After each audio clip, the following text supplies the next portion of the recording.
Kenapa Kiai Haji Hasyim Asy'ari mendirikan NU 31 Januari 1926? Karena merasa ketika Muhammadiyah sudah tampil 14 tahun sebelumnya, itu beliau melihat di NU itu nggak muncul-muncul ulamanya. Asy'ari dengan pendiri Muhammadiyah, Muhammad Darwish, itu satu keluarga, satu saudara yang sama, bahkan ngajinya sama-sama, itu di Semarang, di Kiai Haji Soleh Darat. Ya. Dia ada 3 orang, Muhammad Darwish, kemudian Hasyim Asy'ari, satu lagi itu kakek buyutnya Cak Nun, MH Ainun Najib. Ya.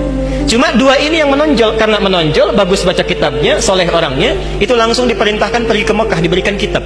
Ya. Kalau kakek buyutnya MH Ainun Najib, itu cuma diberikan cincin pada saat itu.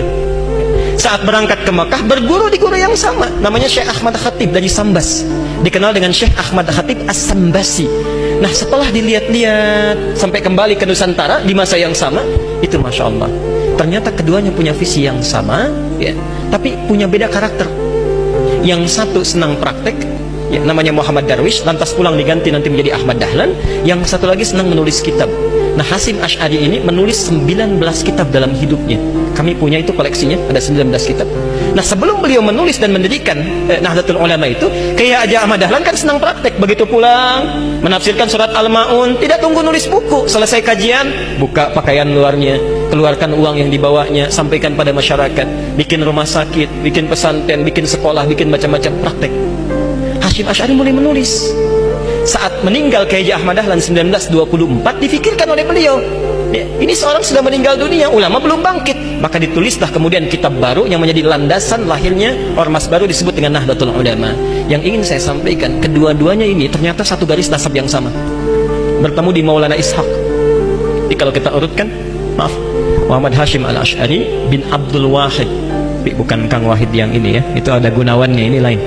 Bin Abdul Wahid bin Abdul Halim. Abdul Halim itu nama aslinya Pangeran Benawa, dikenal dengan Sultan Hadiwijaya. Nama lainnya Joko Tingkir. Bin Abdullah bin Abdul Fattah bin Abdurrahman. Abdurrahman ini anaknya Sunan Giri, bukan Giri yang ini tapi ya. Nah, Sunan Giri ini anaknya siapa? Anaknya Maulana Ishaq. Nah, di Maulana Ishaq inilah nyambung nasabnya, ya. Kiai Haji Ahmad Dahlan bin Kiai Haji Abu Bakar bin Kiai Haji Sulaiman bin Kiai Murtado bin Demang Jurang Juru Kapindo bin Demang Jurang Juru Sapisan bin Kiai Gerbek bin Maulana Ishaq. Siapa Maulana Ishaq ini? Maulana Ishaq ini adalah anaknya Ahmad Jumadil Kubra, ya, salah satu wali yang dari 9 yang datang dari Mesir, dari 9 wali itu. Ahmad Jumadil Kubra ini siapa? Ya, ini adalah salah satu wali yang punya 2 anak. Saya belum teruskan nasabnya. Anak pertamanya dibawa ke Nusantara, namanya Maulana Ishaq, melahirkan 2 ulama tadi.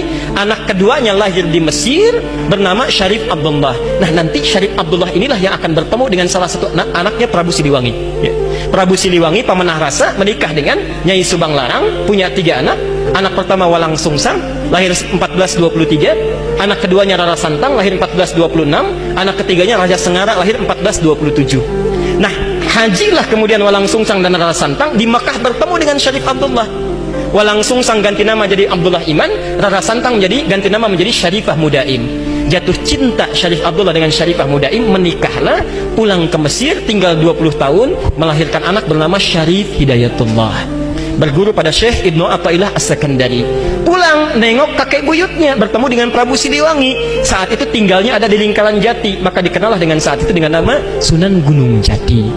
Nah, baik Ahmad Dahlan ataupun Hasyim Asy'ari itu berada di satu garis yang sama, dari Ahmad Jumadil Kubra bin Ali Zainal Al-Kabir bin Ali Zainal Abidin, keturunannya dari Al-Husain, Husain anaknya Ali, Ali suami Fatimah, Fatimah putri Rasulullah sallallahu alaihi wasallam.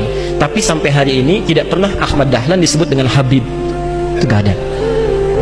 Kayak Ahmad Dahlan. Yang penting sikapnya seperti Nabi, tuturnya seperti Nabi, pandangannya seperti Nabi. Kullu mri'in bima kasaba rahin, itu pilihan kita semua. Mudah-mudahan pertemuan hari ini kita